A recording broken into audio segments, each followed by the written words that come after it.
ꯏꯇꯣꯆꯥꯅ ꯁꯛꯍꯦꯟꯕꯤ ꯅꯪꯕꯨ ꯎꯔꯨꯕꯗ ꯑꯩꯗꯤ ꯉꯥꯎꯔꯦ ꯏꯇꯣꯆꯥ ꯍꯦꯛꯁꯦ ꯀꯌꯥꯗ ꯂꯥꯏꯕꯛ ꯐꯔꯤꯕ ꯍꯣꯔꯦꯟꯗꯤ ꯂꯤꯀꯣꯟ ꯁꯥꯟꯅꯕ ꯆꯠꯀꯦ ꯐꯩꯖꯣꯝꯁꯤꯗ ꯑꯃꯨꯛꯇ ꯍꯥꯟꯅ ꯁꯨꯗꯣꯛꯀꯦ ꯃꯥꯏ ꯃꯤꯈꯨꯗꯨꯅ ꯑꯌꯨꯛꯇ ꯂꯥꯛꯀꯅꯤ ꯍꯥꯏꯔꯒ ꯍꯧꯖꯤꯛ ꯅꯨꯡꯊꯤꯜ ꯅꯨꯃꯤꯠ ꯆꯞ ꯌꯨꯡꯉꯁꯤꯐꯥꯎ ꯂꯥꯛꯇꯦꯕ ꯑꯣꯏꯔꯣꯏꯗꯧꯔꯤꯕ ꯅꯨꯄꯥꯅꯤ ꯃꯁꯤ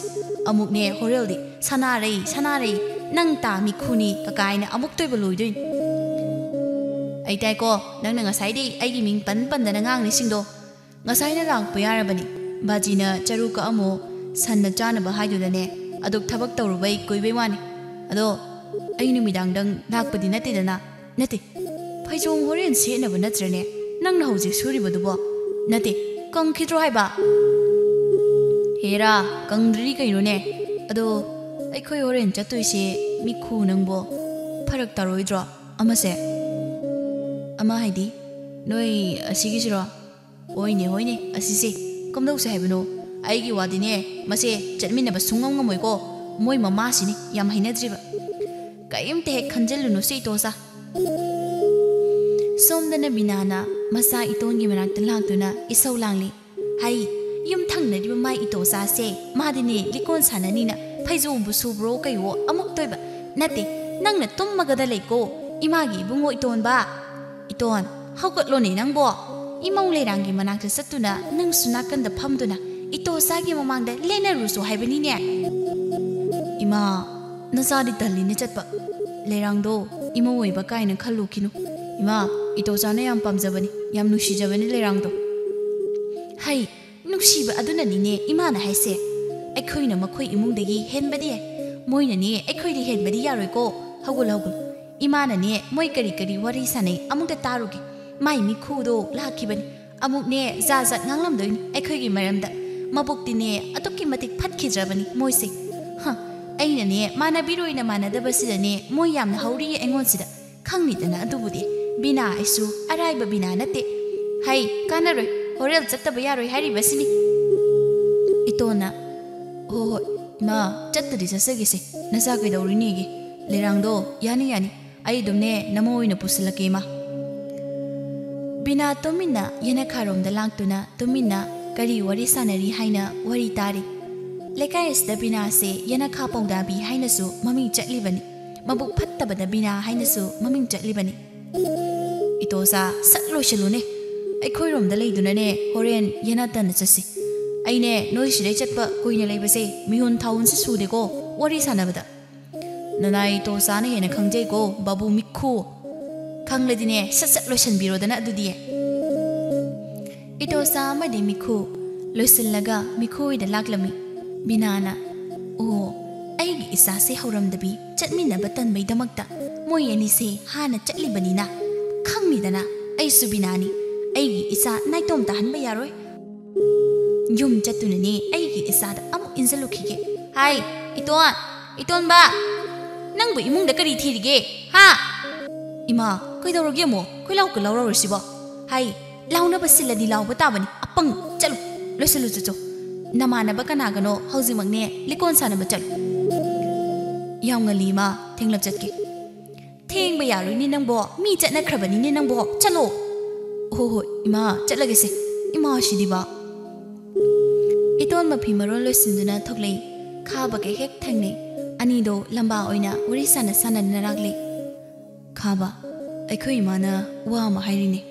ꯅꯪ ꯑꯩꯒꯤ ꯏꯇꯦꯡꯁꯤꯃꯗꯤ ꯄꯥꯡꯗꯕ ꯌꯥꯔꯣꯏꯀꯣ ꯀꯩ ꯃꯇꯦꯡꯅꯣ ꯄꯥꯡꯊꯣꯛꯁꯨꯉꯥꯏ ꯀꯩꯅꯣ ꯍꯥꯏꯔꯣ ꯀꯩꯅꯣꯅꯦ ꯀꯌꯥꯝ ꯂꯨꯕ ꯋꯥꯅꯣ ꯂꯨꯕꯁꯨ ꯅꯠꯇꯦ ꯂꯥꯏꯕꯁꯨ ꯅꯠꯇꯦ ꯍꯥꯏꯗꯨꯅꯤ ꯈꯥꯕ ꯑꯗꯣ ꯂꯩꯔꯥꯡꯗꯣ ꯏꯃꯥꯅ ꯃꯃꯧ ꯑꯣꯏꯔꯤꯉꯦ ꯍꯥꯏꯔꯤꯅꯦ ꯅꯪꯅ ꯌꯥꯅꯕ ꯈꯔ ꯑꯗꯣ ꯁꯤꯟꯕꯤꯌꯨꯗꯅ ꯈꯥꯕ ꯏꯍꯦ ꯑꯗꯨꯒꯤ ꯑꯣꯏꯔꯦ ꯁꯤꯟꯒꯦ ꯌꯥꯍꯟꯒꯦ ꯂꯩꯔꯥꯡꯗꯣ ꯏꯆꯟꯅꯤ ꯀꯩꯅꯣ ꯑꯩꯅ ꯍꯥꯏꯕ ꯋꯥꯗ ꯌꯥꯗꯕ ꯉꯝꯃꯣꯏ ꯅꯨꯡꯉꯥꯏꯔꯦꯗ ꯈꯥꯕ ꯁꯦ ꯍꯣꯔꯦꯟꯅꯦ ꯂꯩꯔꯥꯡ ꯅꯈꯣꯏ ꯑꯅꯤꯅꯦ ꯊꯪꯅꯅ ꯍꯦꯛꯇ ꯐꯝꯍꯟꯒꯦ ꯑꯩꯅ ꯑꯗ ꯑꯩꯈꯣꯏ ꯊꯪꯅꯔꯤꯕ ꯏꯇꯣꯆꯥꯗꯣ ꯃꯥꯅꯁꯨ ꯂꯩꯔꯥꯡꯁꯦ ꯄꯥꯝꯃꯤꯅꯦ ꯍꯦꯔꯥ ꯃꯣꯏꯅꯒ ꯂꯩꯔꯥꯡ ꯐꯪꯅꯦꯗꯤ ꯊꯥꯖꯗꯦꯕꯣ ꯂꯩꯔꯥꯡꯅꯁꯨꯅꯦ ꯌꯥꯔꯣꯏ ꯁꯦꯟꯖꯥꯎ ꯄꯥꯏꯕ ꯅꯪ ꯂꯩꯔꯤꯕꯁꯤꯅꯤꯅꯦ ꯏꯇꯣꯟ ꯑꯗꯨꯒꯤꯗꯤ ꯀꯔꯤꯁꯨ ꯈꯜꯂꯨꯅꯨ ꯁꯣꯝꯗ ꯃꯤꯈꯨꯅ ꯏꯇꯣ ꯊꯦꯡꯖꯤꯜꯂꯛꯑꯦ ꯆꯠꯅꯕ ꯇꯧꯔꯁꯤꯔꯥ ꯍꯣꯏꯅꯦ ꯆꯠꯁꯤꯂꯣ ꯃꯈꯣꯏ ꯑꯅꯤꯅ ꯂꯤꯀꯣꯟ ꯁꯥꯟꯅꯐꯝ ꯌꯧꯔꯛꯂꯕꯗ ꯃꯥꯒꯤ ꯃꯐꯝ ꯆꯥꯅ ꯐꯝꯗꯨꯅ ꯂꯩꯔꯝꯃꯤ Mikho, leirangse iton ga phamlamine. Hoine, kaino iton ga no mi wari su sanari ne moini gise. Itosa, moini gisibu khangnari bu haidurane. Khangnaramadi nangni thamoi kai do kamdongne. Itosa na khangde chumna sum sanaboi naramsi. Lo, ekoi sune sangjindana phamsi. Asumna numito itosaga karimta haidabi likon sanabado loisunkhirami. Mathangi numitni leimana karino nangna nongambade numita ba phauda koi chaliba sibo imagi mating pang kanaroi imagi ibungo mai bang nangbo karino khangdimi nangna gyana sukyam tadribase ima nasasu gyanam taiko tabadunaro ha tawribadubo ima ado ekoi si yum hongnasida yum thangnaba yumlon kaironaba leiminabada nungaitabase tasingna hainadi nasadi nusi chana na harauna tatok tasin arei laita hangdo hangjin tawdana leibado adune aina pami basi ima ado inei bina simari nuai khijeri yum thangnabada aina kainom ta tawjage khanbase moina hane hekta thabak oina utpa nupi phange munna koi bikhre ima nasa yamna pen khijreda ko kaino ne nangna hairi basibo hai angaubo imagi tosa nangbu kaino ne nani bina ki mo umato loina leikai sida khanglabani yum thangnana natrabasu yengoi moidi leikai sida kainom ta tawdori haibada moina hana adumak tawribasini amaromda paisa nungsa su paiba makhoiga manaba hauna dese mi aphabadine loina makna matau tamnabani ko phana da khantusi ado nangna hojikta haikiba nupi masa magi wafam sina kaino ima bu bab ta halu kanagi nupi masa no ne ha ima kaino ne ko na khang phare adu masune ima yarage hai yariba makhaine matam bulingle sijina batamu yariba makhaine arembada matam manghalloi dabani khanglabro ima na hairi base ichamu phaning bai nusi bai ni nangbo adu ima ekai babung no karamna leikidabano hauji phawba nachada haidri base kaigino chumna tang naraga leikidabro nasada ngasiri wari pumba haibiro ima nasaibu pupi be ipadugi maramai su khangni leima mamitagi mapitana masadi yingle ima kapkonusi nasada ne ngasidi wari du libiro nahan makhaidi nacha ngangori khana tumina imada kari su hangdana leikibani ngasidi yengo nasase chawrabani ima mina chibon aina piklinge matamda haina kibado chumlabroi ma maitai ningthau paikhombagi achamba mantri oirami haina tai aigi ipana ningthaugi aruba posak ama mangan kibadudai aigi pado hat kibane hai chumbru masi pumbase haibiyo nachadi ma chumi kana amagi machinda achummaran khangdaba miyoi singi damaktadi nangna tariba warido achumbani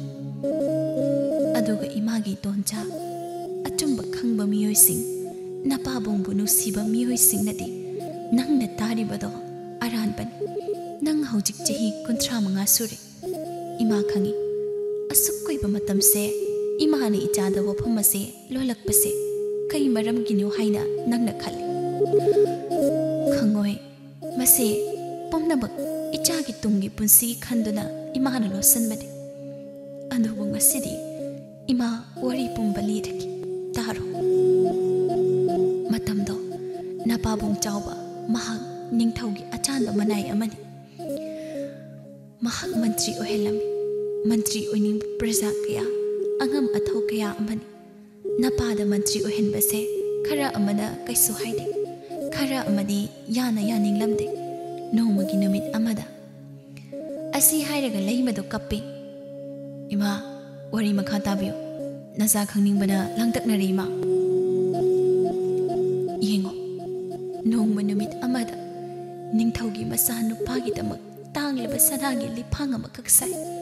liphang ado achamba liphang nate isorna piba liphang amani liphang ado icham chamna sakhiba sunate masigi wari se ima so chap chabi di khangri napana ingonda liphang adugi maramda kariso hairamde supna tangi isorna piba liphang khakni hairami ima liphang adugi damakta aigi babu leikidabra Mani Noma Ningthona Lipang ado Jackson na para sine Hayingi numit tapuro haina Konung na lipang ado numit adumadi pusin bayadre haina Lambide na pabungda Yumda hale Kalak pami hoba Yingsin ba kayadi Napada lipang ado sinay pumba Kanglabada Yengoy Makoy kara Punsinna Napabu paduna lipang ado Puduna chatki Napa masana Yumda halaki Aina hangbada wari pumba tamlaki Paso pakatki Lebak amagi ningthaugi lipangni Taray na manghankiba Dandi soidana panglet Nongan baga konong chatuna Ningthauda haisaba Madu pumnaba Thasabidi Dandi oina ningthaugi pot hurali haina Kari matakhandada Kodakta na pagi thawai Lobiki Numit aduna imagi thamui sokpa Awaba haibado oiki Kodakta wanthaki Adubu aina gyan lakpada Nahakbu aigi icha hoina Pibuk nungdanaw poki Isorgi lilali Lawkiba lipangado Achamba nattabanina Makoy pumna magna Lawkiba natraba Mihoiba do Masana madom Thawai mangjaki Lipangado su adumak Hawjik phawba phangdri Adubu Napai bungo chawba lan kidi Haibase Ningthau mahakak na kangki Mahaksa ikui dana adumak Taibang tadoki Masana pada Mahaki mahut sinduna Thamlam libasini Imasu Nangbu poklaga Matung konhong duna Jingya manak asida leiri basini Ima Konungde muhana Yumsida lakidabra Lakide Achung aran Ningthina khangdabi Bichara ekta tahubase Angam athau singi lichat oiraba mali Napa karisu tauda Hinglam kini Ningthina thigat piramati Ima Hojikti nacha leirabaside Ima bu wahalaroi Nahan makai nacha aina karisu khangludabana tumin leirambani Ima busu nacha na yamna wahali Hojikti ima bu wahaloi Ima nasa konungda chatki Madu yaroi Ima gi bungo konungda amu khana chatpa yaroi Nang ima na haiba yaw Parima Nasa amu khana konungda chatki hairoi Jasu chatlaroi ki Yengoi Aduga nani bina hoida Pangchang su sangano Nasa sangjade ima Adoni Makoyne ichada Karamna khali Karamna yengi haiba Ima loina khangi Isagi aningba apamba Ngasi phawbada Makoyna tawduna talai haiba khangi Migi di paisa nungsa Watpa imung nati Ekhoidani Ima Sidaidi Ekhoisu nungai duini Se Tumtho Thengkri Nangsuni tumthawuruko Asumna mamabu tumhalamaga itosa magi phamungda laktuna hippi tumthabadi yaramde maramasina wakhal jat khale Hoji ai kaidawni kanari mating lawni itomtana sum wakhan khanbase oidawa mande kanaro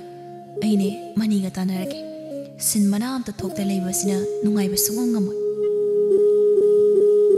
Asumna idomsa nongan bangai duna leikri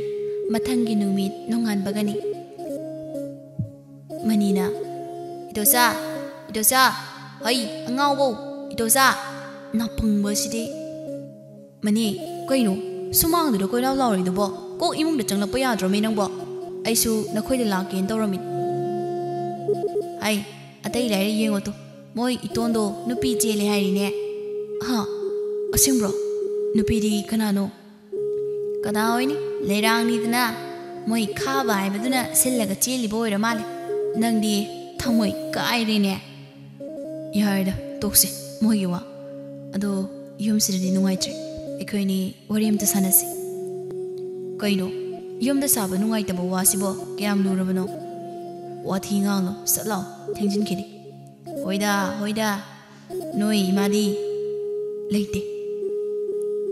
Makoy ni na mapan tholak pagani Bina Moyrom da onzinduna Ha Nungay reda Si mangay Imaw masak mataw pazabi ama Imaw na lae Mayam na mamu oiba pamsaba Imaw lerang na Aigi imaw oiba uragani Miyoy karadi Chaamani do Itosa ꯃꯣꯏꯁꯤ ꯈꯠꯅꯕ ꯍꯧꯕꯗꯣ ꯃꯥꯟꯖꯜꯂꯛꯑꯦ ꯁꯣꯝꯗꯒ ꯑꯣꯟꯖꯤꯜꯂꯒ ꯂꯥꯎꯁꯜꯂꯛꯏꯅꯦ ꯇꯧꯖꯁꯟ ꯑꯉꯥꯎꯕ ꯃꯤ ꯈꯠꯅꯕ ꯇꯟꯗꯕ ꯑꯐꯕ ꯋꯥꯈꯜ ꯈꯟꯕ ꯉꯝꯗꯕ ꯃꯤꯁꯤꯡꯁꯦ ꯃꯣꯏꯅꯤ ꯅꯨꯡꯉꯥꯏ ꯃꯃꯧꯅꯤ ꯀꯥꯏꯅ ꯃꯆꯤꯟ ꯈ꯭ꯋꯥꯏꯗꯒꯤ ꯀꯟꯕ ꯑꯃ ꯃꯃꯧ ꯑꯣꯏꯁꯤꯜꯂꯒ ꯂꯩꯔꯥꯡꯗꯣ ꯅꯪꯅ ꯄꯥꯝꯖꯕꯗꯨꯗ ꯍꯥꯏꯈꯤꯗꯕꯩ ꯋꯥꯅꯤ ꯀꯩꯁꯨꯝꯇ ꯏꯕꯣ ꯃꯆꯤꯟꯗꯤꯅꯦ ꯑꯣꯀꯥꯛ ꯀꯟꯕꯅꯤꯍꯦ ꯌꯥꯔꯦꯀꯣ ꯇꯣꯛꯑꯁꯦ ꯑꯁꯥꯏꯗ ꯑꯣꯏꯅ ꯍꯦꯛꯇ ꯐꯝꯃꯁꯤ ꯌꯥꯏ ꯌꯥꯏ ꯑꯗꯣ ꯀꯩ ꯋꯥꯅꯣ ꯅꯪꯅ ꯍꯥꯏꯒꯦ ꯍꯥꯏꯕꯣ ꯀꯩꯁꯨ ꯅꯠꯇꯦ ꯑꯩꯈꯣꯏ ꯑꯅꯤ ꯋꯥ ꯑꯝꯇ ꯈꯟꯅꯁꯦ ꯍꯥꯏꯗꯣ ꯑꯔꯨꯕꯕꯨꯗꯤ ꯅꯠꯇꯦ ꯍꯥꯏꯕꯕꯨ ꯃꯅꯦ ꯊꯕꯛ ꯊꯧꯔꯝ ꯑꯃꯇꯪ ꯇꯧꯕ ꯄꯥꯝꯃꯦ ꯊꯕꯛ ꯁꯨꯐꯝ ꯅꯣꯝꯐꯝ ꯑꯃꯠꯇ ꯂꯩꯇꯦ ꯀꯩꯅꯣ ꯍꯧꯖꯤꯛ ꯑꯩꯈꯣꯏꯅ ꯇꯧꯗꯣꯏꯕ ꯊꯕꯛ ꯑꯁꯦ ꯌꯨꯝ ꯁꯥ ꯆꯠꯅꯤ ꯍꯥꯏꯁꯨ ꯀꯣꯡꯊꯣꯡ ꯑꯃꯅꯤ ꯌꯨꯝ ꯁꯥꯕ ꯃꯤꯑꯣꯏ ꯂꯩꯔꯤꯕꯁꯦ ꯊꯕꯛ ꯈꯨꯗꯤꯡꯃꯛ ꯃꯤ ꯂꯣꯏꯅ ꯂꯩ ꯑꯗꯣ ꯂꯣꯏꯅ ꯂꯩ ꯍꯥꯏꯗꯅ ꯑꯩꯈꯣꯏꯁꯨ ꯇꯣꯛꯁꯦ ꯍꯥꯏꯕ ꯅꯠꯇꯦ ꯀꯩꯅꯣ ꯎꯄꯥꯏ ꯑꯃ ꯄꯨꯊꯣꯛꯑꯒ ꯑꯩꯈꯣꯏ ꯑꯅꯤꯁꯨ ꯊꯕꯛ ꯑꯃꯗꯤ ꯇꯧꯁꯤ ꯑꯩꯁꯨ ꯈꯜꯂꯝꯃꯤ ꯀꯩꯅꯣꯝꯗꯤ ꯇꯧꯅꯕ ꯇꯧꯁꯤ ꯍꯥꯏꯗꯨꯅ ꯂꯂꯣꯟꯕ ꯆꯠꯄ ꯍꯥꯏꯁꯨ ꯅꯪꯒꯤꯗꯤ ꯏꯃꯥ ꯃꯇꯣꯝꯗ ꯊꯝꯃꯝꯕ ꯑꯍꯜ ꯑꯣꯏꯁꯤꯜꯂꯛꯄꯁꯤꯗ ꯄꯥꯝꯂꯝꯃꯣꯏ ꯌꯦꯟ ꯉꯥꯅꯨ ꯂꯣꯏꯅꯕ ꯇꯧꯁꯦ ꯍꯥꯏꯁꯨ ꯏꯪꯈꯣꯜ ꯁꯝꯕꯜ ꯆꯥꯎꯅ ꯂꯩꯕ ꯅꯠꯇꯦ ꯊꯕꯛꯀꯤ ꯊꯕꯛ ꯉꯥꯛꯇꯅꯤ ꯍꯥꯏꯕꯨ ꯑꯩꯈꯣꯏꯅ ꯁꯤꯃ ꯇꯧꯔꯒꯦ ꯈꯟꯕꯗ ꯍꯦꯛ ꯂꯩꯇꯦ ꯑꯗꯨꯅꯤ ꯃꯅꯤ ꯁꯤꯗꯅꯤ ꯑꯩꯅ ꯋꯥꯈꯜ ꯑꯃꯗ ꯊꯣꯛꯇ꯭ꯔꯤꯕꯁꯦ ꯑꯃꯗꯤ ꯂꯩ ꯀꯩꯅꯣ ꯀꯩ ꯂꯩꯔꯒꯦ ꯑꯩꯈꯣꯏ ꯀꯅꯥꯝꯇꯅ ꯇꯧꯅꯗ꯭ꯔꯤꯕ ꯊꯕꯛ ꯑꯃꯈꯛ ꯇꯧꯔꯁꯦ ꯍꯥꯏꯔꯣ ꯀꯃꯥꯏꯅ ꯀꯩꯅꯣ ꯁꯦꯡꯅ ꯍꯥꯏꯌꯣ ꯑꯇꯩ ꯅꯠꯇꯦꯗ ꯑꯩꯈꯣꯏ ꯈꯨꯟ ꯃꯆꯥꯁꯤꯗꯅꯦ ꯂꯥꯏꯌꯦꯡꯕꯤꯅꯕ ꯑꯃꯥꯏꯕ ꯑꯃꯠꯇ ꯂꯩꯇꯦꯀꯣ ꯑꯗꯨꯅ ꯁꯤꯒꯤꯁꯨ ꯃꯊꯛꯇ ꯌꯦꯡꯉꯣꯇꯣ ꯈꯨꯟꯒꯤ ꯃꯤꯑꯣꯏ ꯑꯃꯗ ꯑꯃꯥꯏꯕ ꯑꯃꯠꯇ ꯑꯣꯏꯗꯦ ꯇꯝꯒꯦ ꯍꯥꯏꯕ ꯐꯥꯎ ꯈꯟꯅꯗꯦꯀꯣ ꯑꯩꯈꯣꯏ ꯊꯪꯅꯕ ꯈꯨꯟꯗ ꯆꯠꯇꯨꯅ ꯑꯃꯥꯏꯕ ꯇꯝꯁꯤ ꯍꯦꯔꯥ ꯏꯔꯥꯏ ꯂꯥꯏꯅ ꯍꯦꯛꯇ ꯍꯥꯏ ꯃꯤꯅ ꯆꯨꯝꯅꯁꯨ ꯉꯥꯡꯅꯔꯣꯏ ꯑꯕꯕ ꯊꯕꯛꯅꯤ ꯀꯩꯅꯣꯅꯦ ꯅꯪꯕꯣ ꯃꯤꯌꯥꯝꯒꯤ ꯁꯦꯕꯥ ꯇꯧꯕꯅꯤ ꯀꯣꯅꯨꯡꯗꯩ ꯑꯃꯥꯏꯕ ꯃꯥꯏꯕꯤ ꯀꯧꯗꯨꯅ ꯌꯦꯡꯍꯟꯕꯗ ꯀꯌꯥꯝ ꯁꯦꯟ ꯆꯪꯉꯤ ꯑꯗꯨꯅ ꯂꯥꯞꯅ ꯆꯠꯇꯕꯤ ꯅꯛꯅ ꯑꯩꯈꯣꯏꯅ ꯌꯦꯡꯕꯤꯔꯗꯤ ꯐꯔꯣꯏꯗ꯭ꯔꯃꯤ ꯅꯪꯕꯣ ꯍꯣꯏꯁꯤ ꯍꯣꯏꯁꯤ ꯌꯦꯡꯒꯦ ꯅꯪꯅ ꯍꯥꯏꯗꯣ ꯑꯗꯣ ꯇꯣꯛꯁꯤ ꯑꯗꯣ ꯅꯣꯏ ꯄꯨꯈ꯭ꯔꯤ ꯃꯆꯥ ꯑꯃ ꯂꯩꯗꯥꯏ ꯑꯗ ꯑꯩꯈꯣꯏ ꯑꯅꯤ ꯉꯥ ꯃꯆꯥ ꯃꯆꯥ ꯊꯥꯗꯔꯒ ꯉꯥ ꯑꯣꯏꯅ ꯑꯆꯧꯕ ꯃꯆꯥ ꯁꯦꯝꯗꯨꯅ ꯌꯣꯜꯂꯁꯤ ꯂꯂꯣꯟ ꯆꯠꯄꯤ ꯏꯅꯦ ꯏꯟꯗꯣꯟꯁꯤꯡꯅ ꯀꯩꯊꯦꯜ ꯆꯠꯇꯨꯅ ꯌꯣꯟꯅꯅꯕ ꯑꯩꯈꯣꯏꯁꯨ ꯃꯣꯏꯁꯨ ꯂꯣꯏꯅ ꯀꯥꯟꯅꯅꯕ ꯌꯥꯏ ꯑꯗꯣ ꯄꯨꯈ꯭ꯔꯤꯗꯣ ꯌꯥꯝ ꯄꯤꯛꯏ ꯄꯤꯛꯄꯗꯤ ꯍꯧꯗꯣꯛꯇꯧꯅꯤ ꯊꯕꯛ ꯍꯥꯏꯕꯁꯦ ꯑꯄꯪ ꯊꯕꯛ ꯑꯃ ꯇꯧꯒꯦ ꯍꯥꯏꯔꯗꯤ ꯑꯄꯤꯛꯄꯗꯤ ꯍꯥꯟꯅ ꯍꯧꯗꯣꯛꯀꯗꯕꯅꯤ ꯇꯞꯅ ꯇꯞꯅ ꯁꯨꯝ ꯆꯥꯎꯊꯣꯔꯛꯀꯗꯕ ꯍꯣꯏꯅꯦ ꯍꯣꯏꯅꯦ ꯆꯨꯝꯃꯤꯅꯦ ꯐꯔꯦ ꯉꯥ ꯃꯆꯥ ꯀꯔꯥꯏꯗꯩ ꯂꯧꯁꯦ ꯍꯥꯏꯅꯣ ꯊꯪꯅꯕ ꯁꯣꯝꯗꯩ ꯂꯧꯔꯁꯤ ꯑꯩ ꯃꯐꯝ ꯑꯃ ꯈꯪꯉꯤ ꯐꯔꯦ ꯍꯌꯦꯡꯃꯨꯛ ꯆꯠꯂꯁꯤ ꯑꯗꯣ ꯉꯜꯂꯤ ꯌꯥꯝꯅ ꯄꯨꯈ꯭ꯔꯤꯗꯨꯗꯨꯅꯦ ꯁꯦꯡꯗꯣꯛꯎꯁꯤ ꯌꯥꯏꯅꯦ ꯍꯥꯏꯔꯛꯇꯦ ꯍꯥꯏꯔꯤꯕꯅꯤꯅꯦ ꯂꯣꯏꯔꯕꯅꯤ ꯎꯖꯥꯎ ꯄꯔꯦꯡ ꯄꯔꯦꯡ ꯍꯧꯔꯕꯅꯤꯅꯀꯣ ꯑꯃꯨꯛ ꯇꯣꯏꯕ ꯀꯦꯜꯂꯛꯄ ꯎꯅꯥ ꯃꯌꯥꯝꯗꯨꯅ ꯄꯨꯈ꯭ꯔꯤꯗꯣ ꯏꯁꯤꯡꯗꯣ ꯃꯣꯠꯄꯅ ꯈꯔ ꯈꯔ ꯇꯣꯏꯅ ꯁꯦꯡꯗꯣꯛꯄꯤꯔꯗꯤ ꯀꯩꯁꯨ ꯃꯣꯠꯂꯣꯏꯀꯣ ꯀꯅꯥ ꯁꯦꯡꯗꯣꯛꯅꯤꯒꯦ ꯍꯥ ꯀꯅꯥ ꯁꯦꯡꯗꯣꯛꯄꯤꯗꯣꯏꯅꯣꯕ ꯑꯩ ꯍꯥꯏꯔꯦ ꯅꯪꯒ ꯑꯗꯨꯝ ꯄꯨꯟꯗꯅ ꯂꯩꯔꯦ ꯇꯥꯆꯧ ꯍꯣꯏꯁꯨ ꯅꯣꯡꯃꯇ ꯍꯟꯅ ꯌꯦꯡꯈꯤꯗ꯭ꯔꯕ ꯌꯨꯝ ꯏꯪꯈꯣꯜ ꯇꯣꯉꯥꯟꯅ ꯂꯩꯈ꯭ꯔꯕꯅꯤꯅ ꯍꯥꯏꯁꯨ ꯍꯥꯏꯕꯅꯤꯀꯣ ꯃꯥꯏ ꯂꯩꯔꯥꯡꯗꯣ ꯅꯪꯅ ꯅꯨꯡꯁꯤꯅꯤ ꯇꯧꯔꯤꯗೋ ꯍꯥ ꯑꯩꯗꯤꯀꯣ ꯏꯇꯣꯟꯗꯨꯅ ꯃꯔꯣ ꯑꯃ ꯃꯕꯨꯛ ꯐꯠꯇ꯭ꯔꯤꯕ ꯃꯃꯥꯅ ꯃꯔꯣ ꯑꯃ ꯐꯠꯇ ꯂꯧꯁꯤꯡꯗꯤ ꯌꯥꯔꯦ ꯌꯥꯔꯦ ꯃꯤꯒꯤꯅꯦ ꯃꯤꯋꯥꯇꯣ ꯑꯃꯨꯛꯅꯦ ꯂꯨꯝꯃ ꯇꯥꯔꯝꯗꯅ ꯍꯣꯏꯅꯦ ꯃꯌꯥꯝꯅ ꯃꯥꯁꯦ ꯌꯦꯅꯈꯥ ꯄꯧꯗꯥꯕꯤ ꯍꯥꯏꯗꯨꯅ ꯃꯃꯤꯡ ꯆꯠꯂꯤꯕꯅꯤꯅꯦ ꯍꯥꯏꯕꯒ ꯇꯧꯕꯒ ꯃꯣꯏꯅꯤꯅ ꯋꯥꯔꯤ ꯁꯥꯗꯨꯅ ꯆꯠꯂꯤꯕ ꯑꯗꯨꯒꯤ ꯍꯦꯛ ꯃꯃꯥꯡꯗ ꯕꯤꯅꯥꯁꯨ ꯆꯠ ꯂꯩꯔꯝꯃꯤ ꯈꯪꯄ꯭ꯔꯦꯛ ꯈꯪꯉꯤ ꯃꯣꯏ ꯑꯅꯤꯗꯣ ꯇꯨꯃꯤꯟ ꯇꯨꯃꯤꯟ ꯆꯠꯂꯤ ꯕꯤꯅꯥꯅ ꯏꯁ ꯑꯩꯒꯤ ꯃꯤꯡꯒ ꯄꯟ ꯄꯟꯗꯅ ꯋꯥꯔꯤꯒ ꯁꯥꯟꯅꯔꯤꯅꯦ ꯑꯅꯤꯁꯦ ꯅꯣꯡꯃ ꯁꯣꯏꯗ꯭ꯔꯕꯅꯤ ꯑꯩꯅꯅꯦ ꯊꯤꯅ ꯉꯥꯡꯕ ꯉꯁꯤꯗꯤꯅꯦ ꯏꯃꯧ ꯂꯥꯛꯄꯩ ꯑꯩ ꯃꯣꯏꯒ ꯑꯣꯟꯁꯤꯟꯅꯕ ꯌꯥꯗꯦ ꯀꯔꯤ ꯋꯥꯔꯤꯕꯨ ꯁꯥꯔꯤꯕ ꯀꯩ ꯊꯕꯛ ꯑꯃꯨꯛ ꯇꯧꯗꯣꯏꯅꯣꯅꯦ ꯃꯣꯏ ꯑꯅꯤꯒꯤ ꯃꯑꯣꯡꯁꯤꯕꯣ ꯍꯣꯏꯗ ꯇꯧꯗ ꯇꯧꯁꯅꯨ ꯑꯩꯈꯣꯏꯅ ꯍꯦꯛꯇ ꯃꯣꯏꯅ ꯇꯧꯔꯤꯉꯩꯅꯦ ꯇꯧꯔ ꯂꯣꯏꯔꯦ ꯁꯦꯟ ꯁꯤꯀꯤ ꯑꯃ ꯐꯥꯎ ꯂꯩꯕ ꯅꯠꯇꯦ ꯑꯩꯈꯣꯏꯒꯨꯝꯅ ꯄꯥꯏꯕ ꯅꯠꯇꯦ ꯕꯤꯅꯥ ꯃꯣꯟꯗꯥ ꯅꯨꯡꯉꯥꯏꯅ ꯂꯥꯛꯏ ꯑꯁꯨꯝꯅ ꯁꯣꯝꯗ ꯃꯅꯤ ꯏꯇꯣꯆꯥ ꯄꯨꯈ꯭ꯔꯤ ꯃꯆꯥꯗꯣ ꯁꯤꯠ ꯅꯥꯟꯅ ꯊꯝꯃꯤ ꯂꯣꯏꯔꯒ ꯉꯥꯛ ꯐꯝꯗꯨꯅ ꯋꯥꯔꯤ ꯁꯥꯟꯅꯩ ꯍꯟꯗꯛ ꯑꯩꯈꯣꯏ ꯑꯁꯨꯝꯅ ꯇꯧꯋꯦ ꯍꯥꯏꯁꯦ ꯃꯅꯤ ꯀꯅꯥꯁꯨ ꯈꯪꯍꯟꯕ ꯌꯥꯗꯦꯀꯣ ꯑꯩꯅ ꯍꯥꯏꯁꯦ ꯃꯔꯨ ꯑꯣꯏꯅ ꯕꯤꯅꯥ ꯏꯅꯦ ꯕꯤꯅꯥ ꯍꯣꯏꯅꯦ ꯂꯤꯈꯨꯟ ꯑꯃ ꯍꯦꯛ ꯐꯪꯈꯤꯕꯗꯅꯦ ꯅꯣꯡꯉꯥꯟꯕꯒ ꯇꯧꯔꯝꯃꯅꯤ ꯃꯁꯦ ꯃꯇꯥ ꯑꯃꯒꯤ ꯍꯅꯨꯕꯤꯅꯤꯀꯣ ꯃꯥꯅꯤ ꯂꯩꯀꯥꯏ ꯑꯃꯗꯪꯗ ꯂꯩꯃꯤꯟꯅꯕꯅꯤ ꯈꯨꯟ ꯑꯃꯗꯪꯗ ꯌꯨꯝ ꯊꯪꯅꯅ ꯂꯩꯕꯅꯤ ꯊꯕꯛ ꯑꯃ ꯇꯧꯕꯗ ꯇꯥꯊꯣꯛ ꯇꯥꯁꯤꯟ ꯍꯔꯥꯎ ꯍꯔꯥꯎ ꯀꯔꯤꯅꯣ ꯍꯥꯏꯅ ꯇꯧꯅꯕ ꯌꯥꯕꯁꯤꯗ ꯃꯣꯏꯅ ꯍꯦꯟꯗ ꯌꯥꯗꯦ ꯃꯣꯏ ꯍꯥꯟꯅ ꯇꯧꯗ ꯌꯥꯗꯦ ꯃꯣꯏꯗ ꯍꯦꯟꯕ ꯃꯤ ꯂꯩꯕ ꯌꯥꯗꯦꯅ ꯈꯜꯂꯤ ꯃꯤꯒꯤ ꯏꯃꯨꯡꯗ ꯋꯥꯔꯤ ꯑꯃꯠꯇ ꯑꯔꯨꯕ ꯈꯟꯅꯕ ꯌꯥꯕ ꯅꯠꯇꯦ ꯊꯕꯛ ꯏꯪꯈꯥꯡꯒꯤ ꯃꯇꯥꯡꯗ ꯂꯨꯝ ꯍꯦꯛꯇ ꯇꯥꯔꯝꯃꯤ ꯑꯁꯦꯡꯕ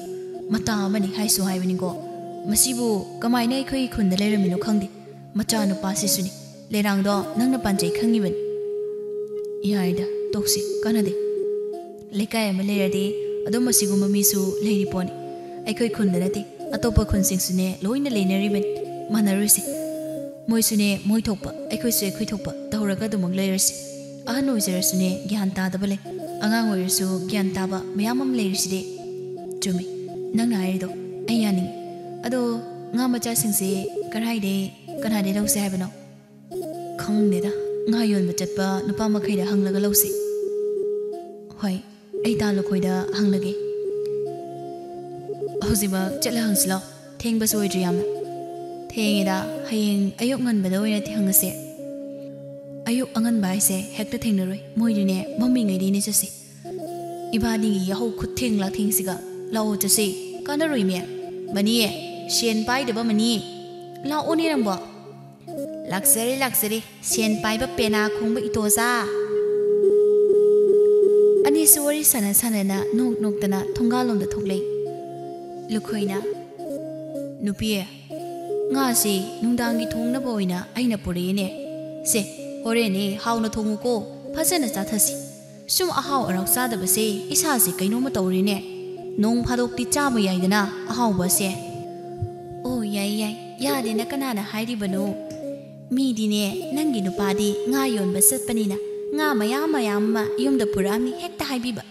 ꯁꯣꯝꯗꯅ ꯉꯥ ꯄꯨꯔꯛꯄꯗꯤ ಲಾಯರದನ ꯄꯨꯁꯤꯜꯂꯛꯏꯕ ꯁꯦꯟꯁꯤꯅ ꯉꯥꯔꯤ ꯂꯩꯕ ꯀꯣꯟꯅꯗꯦꯗꯤ ꯈꯪꯖꯗ꯭ꯔꯤꯕ ꯃꯣꯏꯅꯕꯨ ꯀꯩ ꯈꯪꯒꯅꯤꯒꯦ ꯃꯤꯑꯣꯏꯕ ꯍꯥꯏꯕꯁꯤ ꯊꯕꯛ ꯁꯨꯔꯦ ꯃꯥꯗꯤ ꯁꯦꯟ ꯄꯥꯏꯔꯤ ꯁꯤ ꯉꯥꯛꯇꯅꯤ ꯎꯔꯤꯕ ꯐꯪꯂꯤꯕ ꯁꯦꯟ ꯏꯃꯨꯡꯗ ꯁꯤꯖꯤꯟꯅꯔꯤꯕ ꯂꯩꯔꯤꯕ ꯄꯣꯠꯆꯩ ꯀꯅꯥꯁꯨ ꯎꯕ ꯈꯪꯕ ꯅꯠꯇꯦꯗꯣ ꯃꯥꯅꯤ ꯀꯅꯥꯅꯣ ꯊꯣꯡꯒꯥꯜꯂꯣꯝꯗ ꯆꯪꯉꯛꯏꯕꯁꯤꯕꯣ ꯅꯨꯄꯥ ꯀꯅꯥꯅꯣꯅꯦ ꯀꯅꯥ ꯂꯥꯛꯏ ꯍꯥꯏꯕꯅꯣꯅꯦ ꯅꯨꯄꯤ ꯑꯁꯤꯗꯤ ꯑꯩꯈꯣꯏ ꯃꯅꯤꯒ ꯏꯇꯣꯆꯥꯒꯅꯤ ꯀꯩꯅꯣ ꯌꯥꯝ ꯊꯥꯖꯗ ꯑꯩꯈꯣꯏꯗ ꯂꯥꯛꯏꯁꯤꯅ ꯃꯈꯣꯏ ꯑꯅꯤꯁꯦ ꯑꯩꯉꯣꯟꯗꯕꯨ ꯀꯩ ꯍꯥꯏꯅꯤꯡꯕ ꯂꯩꯕꯖꯥꯠꯅꯣ ꯅꯨꯄꯤ ꯉꯥꯁꯦ ꯄꯨꯁꯤꯜꯂꯒ ꯆꯪꯈꯣ ꯐꯝꯅꯕꯅꯦ ꯐꯤꯔꯥ ꯄꯨꯊꯣꯔꯛꯑꯣ ꯆꯠꯂꯣ ꯍꯣ ꯏꯇꯣꯆꯥ ꯃꯅꯤ ꯀꯩꯅꯣ ꯌꯥꯝ ꯊꯥꯖꯗ ꯅꯌꯥꯝꯕꯒꯤ ꯅꯥꯛꯇ ꯀꯣꯏꯊꯣꯔꯛꯏꯗ ꯏꯅꯥꯎ ꯑꯅꯤꯁꯦ ꯂꯥꯎ ꯍꯦꯛꯇ ꯆꯪꯂꯣ ꯀꯩ ꯍꯥꯏꯅꯤꯡꯒꯦ ꯅꯈꯣꯏ ꯑꯅꯤꯕꯣ ꯑꯩꯉꯣꯟꯗ ꯀꯩ ꯍꯥꯏꯅꯤꯡꯕ ꯂꯩꯒꯦꯅꯦ ꯅꯣꯏꯕꯣ ꯇꯥꯂꯨꯈꯣꯏꯒ ꯋꯥ ꯑꯃꯗ ꯁꯨꯝ ꯇꯥꯟꯅꯁꯤ ꯍꯥꯏꯗꯅ ꯂꯩꯕꯅꯤ ꯌꯥꯏ ꯇꯥꯟꯅꯗꯧ ꯆꯪꯂꯣ ꯍꯩ ꯃꯇꯩꯃ ꯐꯤꯗꯥ ꯄꯨꯊꯣꯔꯛꯎꯅꯤ ꯅꯪꯕꯣ ꯀꯩꯗꯧꯔꯤꯒꯦꯅꯦ ꯄꯨꯔꯛꯑꯦ ꯏꯇꯣꯆꯥ ꯃꯅꯤ ꯁꯦ ꯁꯤꯗ ꯐꯝꯃꯨ ꯍꯣꯏ ꯇꯩꯃ ꯀꯩꯅꯣꯅꯦ ꯇꯥꯂꯨꯈꯣꯏ ꯑꯩꯈꯣꯏꯅꯤꯅ ꯂꯩꯕꯁꯦ ꯋꯥꯐꯝ ꯑꯃꯒꯤꯅꯤ ꯇꯥꯂꯨꯈꯣꯏꯅ ꯍꯦꯛ ꯉꯥ ꯂꯧꯔꯒ ꯌꯣꯟꯕ ꯆꯠꯂꯤꯕꯁꯦ ꯃꯁꯤꯒꯤ ꯃꯇꯥꯡꯗ ꯋꯥꯔꯤ ꯑꯃꯗ ꯁꯥꯟꯅꯒꯦꯅ ꯑꯩꯈꯣꯏ ꯑꯅꯤ ꯍꯦꯛꯇ ꯂꯥꯛꯆꯔꯤꯕꯅꯤ ꯅꯣꯏꯅꯤꯒꯤꯁꯦ ꯑꯩꯒꯨꯝꯅ ꯉꯥ ꯌꯣꯟꯕ ꯆꯠꯀꯦ ꯍꯥꯏꯔꯤꯕ꯭ꯔꯣ ꯅꯠꯇꯦ ꯉꯥ ꯃꯆꯥ ꯂꯧꯐꯝ ꯂꯩꯕ꯭ꯔꯥ ꯈꯪꯅ ꯆꯥꯟꯅꯕ ꯂꯩꯕ꯭ꯔꯥ ꯂꯩꯔꯗꯤ ꯉꯥ ꯃꯆꯥ ꯂꯩꯒꯦ ꯇꯧꯕꯅꯤ ꯃꯅꯤ ꯑꯩꯈꯣꯏ ꯑꯅꯤ ꯉꯥ ꯃꯆꯥ ꯊꯥꯗꯒꯦ ꯄꯨꯈ꯭ꯔꯤ ꯃꯆꯥꯗ ꯇꯦꯠ ꯈꯔ ꯍꯧꯗꯣꯛꯅꯕ ꯌꯥꯕ꯭ꯔꯥ ꯌꯦꯡꯒꯦ ꯈꯟꯕꯅꯤ ꯑꯩꯈꯣꯏꯗꯤ ꯀꯩꯁꯨ ꯈꯪꯕ ꯅꯠꯇꯦ ꯇꯥꯂꯨꯈꯣꯏꯗꯤ ꯁꯣꯏꯗꯅ ꯈꯪꯂꯝꯅꯤ ꯑꯗꯨꯅ ꯂꯥꯛꯏꯕꯅꯤ ꯌꯥꯏ ꯇꯧ ꯏꯌꯥꯝꯕꯅ ꯌꯥꯏ ꯈꯪꯅꯕꯅꯦ ꯃꯌꯥꯝ ꯑꯃ ꯂꯩ ꯌꯦꯡꯉꯣꯏ ꯍꯌꯦꯡꯁꯦ ꯑꯩꯒ ꯑꯌꯨꯛ ꯑꯉꯟꯕꯗ ꯑꯩꯒꯤ ꯉꯥ ꯂꯧꯐꯝ ꯑꯗꯨꯗꯅꯦ ꯆꯠꯇꯨꯅ ꯂꯧꯔꯁꯤꯀꯣ ꯅꯣꯏꯕꯨ ꯁꯦꯟ ꯊꯨꯝꯒ ꯂꯩꯔꯕꯣꯅꯦ ꯂꯩꯔꯦ ꯑꯩꯈꯣꯏ ꯑꯅꯤ ꯈꯔ ꯈꯥꯏꯅꯔꯦ ꯐꯔꯦ ꯑꯗꯨꯗꯤꯅꯦ ꯍꯌꯦꯡ ꯍꯦꯛꯇ ꯆꯠꯂꯁꯤꯀꯣ ꯍꯣꯏ ꯑꯗꯨꯗꯤ ꯇꯥꯂꯨꯈꯣꯏ ꯑꯩꯈꯣꯏ ꯑꯅꯤ ꯑꯃꯨꯛ ꯆꯠꯂꯒꯦ ꯆꯠꯂꯣ ꯑꯁꯨꯝꯅ ꯃꯈꯣꯏ ꯑꯅꯤ ꯌꯨꯝꯗ ꯍꯜꯂꯛꯂꯦ ꯃꯊꯪꯒꯤ ꯅꯣꯡꯉꯥꯟꯕꯒꯅꯤ ꯃꯅꯤ ꯏꯇꯣꯆꯥ ꯉꯟꯅ ꯍꯧꯒꯠꯇꯨꯅ ꯂꯨꯈꯣꯏꯒꯤ ꯃꯅꯥꯛꯇ ꯂꯥꯛꯏ ꯂꯨꯈꯣꯏꯒ ꯄꯨꯟꯅ ꯆꯠꯇꯨꯅ ꯉꯥ ꯃꯆꯥ ꯍꯣꯡꯅ ꯂꯧꯗꯨꯅ ꯉꯥ ꯃꯆꯥ ꯄꯨꯈ꯭ꯔꯤꯗ ꯊꯥꯗꯩ ꯂꯩꯀꯥꯏꯗ ꯀꯔꯤ ꯇꯧꯔꯤ ꯍꯥꯏꯅ ꯇꯠꯇꯅ ꯌꯦꯡꯁꯤꯟꯕ ꯂꯩꯕꯤ ꯌꯦꯅꯈꯥ ꯄꯧꯗꯥꯕꯤ ꯑꯃꯒꯨꯝꯅ ꯈꯪꯗꯕ ꯀꯔꯤꯁꯨ ꯂꯩꯇꯕꯤ ꯕꯤꯅꯥ ꯁꯥꯎꯅꯤꯡꯉꯤ ꯃꯆꯥꯕꯨ ꯀꯧꯔꯤ ꯍꯥꯏ ꯏꯃꯥꯒꯤ ꯏꯇꯣꯟꯕ nangbu karai dele sat manggon thokla uni nangbo wa khana si aphang jaw nangbu ni aina kauri base karai lege ne sibo itona ima kaidawrage ayung kai simjina ba tawbani lohonga dawsu kuidre haina kaidawrage kanna kauribo kari muk tawrage ba kanana kari hairakpa kari tawbagi nate imagi ton hauzik magne nga masa mayama ma leiruso sena achangba imana pini ko leiriba pukri ahom sine thadagadabani e kaino nga yo ke hairo yok na banate imana haise amarobda kona ne ima haigi nangonda chalo ai loina khangi imana haidoido maniga ito sagana nga macha mayam ma thadabai natro natradi karigi oini apang moina helhen bayade chalo ima siniba maniga ito saga se oina marona ma thukpani ima nasu mina tari khai tongni ne hekta ho sendo piro ai lawrak se pukhi ahum sigini ko ho ima aina khangna ne adumak lawrage se ado ima saudi sound nasa kainom ta haijage karino hayo isa sidi maram ya mokraba ichan hayo ima ekhoise migi matau tamlaga thabak tawde sero isa gi thabak oina tawse ima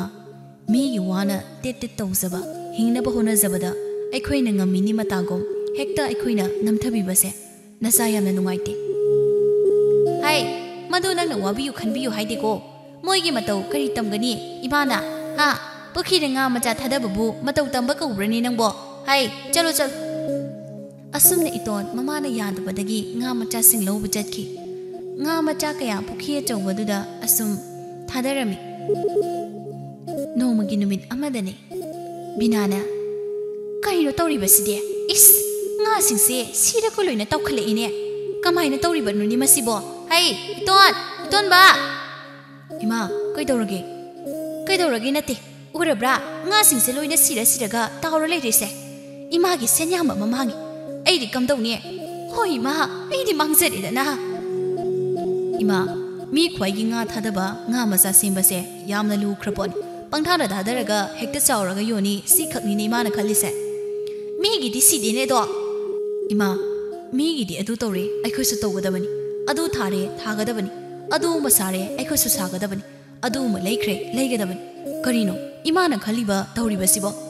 mina ngangnaribase nasasu nugaite ima bo mina yana kha pawdabini moi bina moi mamana mina nangbu ahansu oire toklo daima asiguma thabakse nasana mo phanglabani ima migi matau tamba mina wana tawzaba thabakta namthabi base nasa pamde ekhoidasu afabu oiro ima chumi ima ngasida khangi isada amangba thoklaba matam asida ima gi pukchil pikpa afaba wakhan khandaba asinan ima amuk khana phattaba wakhan khallar numit asidai bina migi mangnaba migi yena khalu kha chatla lotna wari taba mina wana thaba inkhang ama tawzabada namthabiba moina hinda yade haina leiba tawbasinga do tokhirami somdana mani nga singse chawrabanina yonba yarene ko hoi yarni hayeng dei di nga singse thadokpa hoba yarni phanglapa paisa sing aduna ne kaino tawrsi ekhoi ni punna pukhi masu tawnaba adai atopa yen nganu losinsi hoye ekhoi gi pukhi do khara chawna tawthoga ekhoi gi adudasu nga se thadaras khara leraga inkhol macha ma leraga punna duda simlasi hoi adumaina silasi lukhoina itosa mani nayambala ine he noyani nga do yam saure hairi ekhoi leiba yaradro mingo nei nayambana lawraga yonba sapado inawani de oina lawraga satpa yarani ni noibo yare ta lukhoi hayeng dei nga singse thadokpa horagena khalibani phare ado aiga khangna chana balai hayeng moigane punna laagido yaye ta lukhoi aduna su phare lekai gi mi singsu leigena khara haibani khangde ngadi itha thajadana yam phase aduni asumna mathangi numittagi nga singdo loina yonto omi paisa sing aduna tet tawduna nga macha makhan suna thaladuna senyan ma phangduna atopa yen nga nu loisin tawbana inkhol macha Mani itosa makoyini gi apunba malayduna hena makoyini senda lambi duda chawthoktuna nungaina leiba hawraklami bina sumu phatkidaba duna thabak thoram kaya tawbada mai pakpa kawba leite hena sontaraklami yariba makhaidi kaidonungda migi mangnaba siloidabani migi thabak thoramda namthanaba tawroidabani